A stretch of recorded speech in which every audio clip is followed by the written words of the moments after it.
Welcome. You're listening to The Aligned Self, Conversations in Creating a Conscious and Abundant Life. This is Daniel de Neuville. I'll be your guide and host. Let's see just where we can take this.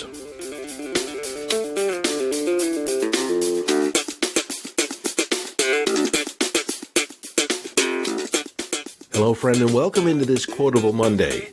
Today I'm going to quote a real genius. This person says some amazing things, and I think it was only fair that I feature him in this particular episode.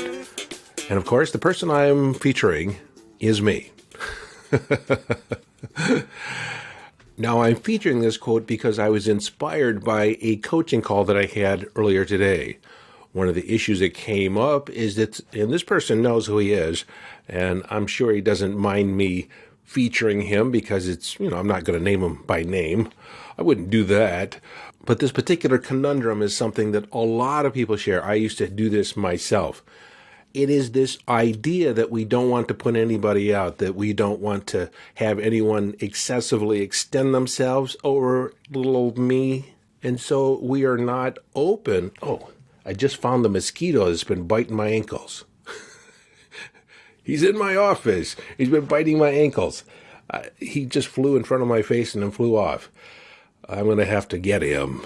You would think by now he'd be thoroughly satisfied because I've had several bites around my ankles. Anyways, back to the task at hand. I've been there. You've been there more than likely. You've not wanted to put other people out. You actually avoid being indebted to somebody else. But then sometimes there's this little bit of resentment because other people aren't going out of their way for you. You almost have to ask them. Like, you don't want to ask them. Sometimes I really need my shoulders rubbed. I tend to carry my tension in my shoulders. And do you think I would ask my wife to rub my shoulders? Sometimes it's the very last thing on my mind. I figure I'll work it out. I'll handle it. And she would be only too willing to rub my shoulders. For God's sake, she used to be a massage therapist. If right now you're wondering, what was the quote? I don't know if I remember hearing the quote. I haven't said it yet. So here's the quote. Be selfish in your gratitude. Be selfish in your gratitude. What does that mean? What it means is that don't say thank you out of a courtesy to somebody else. Be selfish in your gratitude. Say, I'm thankful. I appreciate that because you get the value. Of course, other people are acknowledged. Thank you for giving that to me. But the real winner in gratitude is you. When you're gracious with your gratitude, when you have a reason, find a reason to appreciate somebody else. Thank you for going out of your way for me. I really appreciate it. In that appreciation, you get the value. You see, God does not give us gratitude for him, her. God is all that is. An all-powerful deity does not need our gratitude.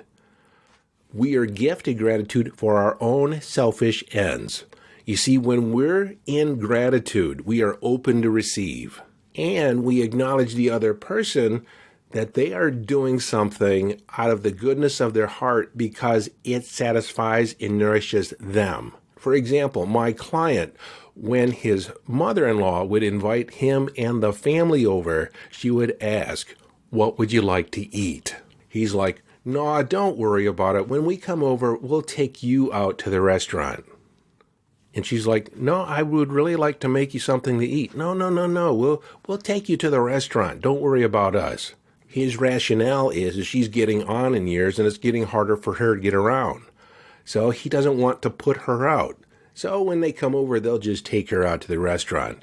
But her love language is cooking. Her love language is nourishing, taking care of her loved ones. And he's denying that of her. He's basically saying, you old hag, I'm not going to eat your food. And of course, that's not what he's saying outright. But isn't that how she's going to take it? But I also get it from his perspective is that he doesn't feel deserving of the attention. He doesn't feel deserving of the love. He doesn't feel deserving of being open to receive. Little old me, I can do it on my own. And you'll hear little kids do that. I can do it. Don't do it for me. I can do it. I really became aware of this for myself when a friend of mine bought a brand new Porsche. And I was like in total admiration. This is a beautiful car. I just love this. I've always wanted a Porsche. And he tossed me the car keys and said, "Do you want to take it for a drive?" And I'm like, "Oh, no, thank you. No, I'm okay. And he's like, no, you can take it out for a spin. Take it for a ride." And I said, "Thanks, but no thanks." And I handed him back the keys. And then later I'm like, "What the heck did you do? You handed him back the keys to that Porsche. You could have drove it. You could have broke 100 miles an hour just like that. What was that about?" "No, I'm okay. I don't need to do that." The heck I didn't. I should have taken it for a spin, put the pedal to the metal, and came back, handed him the keys, and said, "Thank you very much. I loved it." He got to show off his Porsche. I got to be in appreciation. It was an act of love and friendship from his point of view. What did I say? No, thank you. Find those opportunities to say, "Thank you. I really appreciate you. I appreciate what you're doing." Allow people to do things for you. When they compliment you on your dress, when they compliment you on your hairstyle, when they compliment on how great a person you are, how much you add to their life. Oh, little old me, you say, "Why, thank you. I know I contribute a lot. I know when I enter the room, it's like sunshine pouring in through the window. Thank you for noticing." See, when we say thank you, we need to be selfish in it. We're taught not to be selfish, not to take too much, not to hog it all for ourselves. But God put gratitude on this planet. The whole concept is available for us, so we understand and get the full value of being alive. I was in the grocery store this morning, and as I was leaving, I walked by a young man who worked there. He looked me straight in the eye and said, "Thank you for coming." And I knew it instantly when he said it. I got it. He meant it. He understood that me showing up, me making a purchase, me being satisfied in my purchase, paid his check. It put money in his pocket. When you have the ability to serve a customer, they are doing you a favor. Not only do you get the satisfaction of serving a customer, but you also get the satisfaction of knowing that their satisfaction ultimately is your satisfaction. I can't tell you how many times I've left a store or we even went into a store and you hear someone off in an aisle. They can't even see you. "Hello, welcome." They just heard the door. They don't know who you are. They haven't acknowledged you really.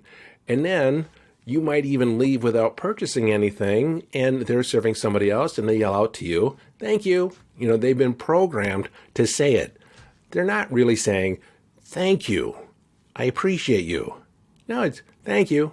They could have been Charlie Brown's teacher.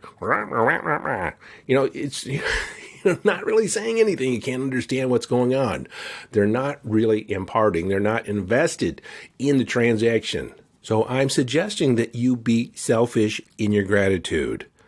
I'm suggesting that before you express thanks to someone else, you take it in your being first. Fully appreciate it, as in raise and increase the value of your acknowledgement. And you're doing it for yourself, first and foremost, so you get the grace and blessing completely in your bones. Once you're practiced at this, it takes a millisecond to do so. In the beginning, if you're not used to really effusing gratitude, then it will feel a little uncomfortable.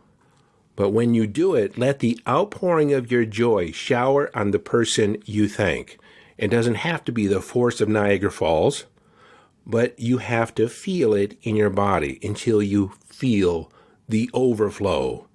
Anything less, you might as well not say anything at all, because frankly it comes off as you just being polite. It's an empty platitude. Has no real meaning. They're not invested, or you basically say you're not invested in them. But when you amp it up and feel it in your bones, that feeling of gratitude will transcend the verbal expression, just like that young man in the grocery store, and it registers right in the heart of the other person. I felt it. He looked me in the eye and said, "Thank you for coming." It wasn't the words. It was the emotion that was emoted when he looked at me and said it out loud. It was a declaration to the world. And I got it. When you send it, like I said earlier, it will have the force of the sun. For you and for them, there will be no denying it. Nothing will be lost in translation. When you don't take it into your bones, you rob yourself of fully knowing. You rob yourself in the knowing of just how loved you are, how rich and supported you are. And you rob yourself of the experience of the true level of joy available to you. Gratitude is there for you to experience joy. So, my friend, be selfish in your gratitude. You can't give it until you own it. Joy is knowing you are blessed or living as if you are. Allow others to give you with no reserve. But know that it isn't that which is the real gift. The real gift is in your gratitude. Until next time, this is your friend and host, Daniel de Neuville, urging you to follow your bliss. Live your life from inner signals. Be inner directed as you engage in the epic adventure.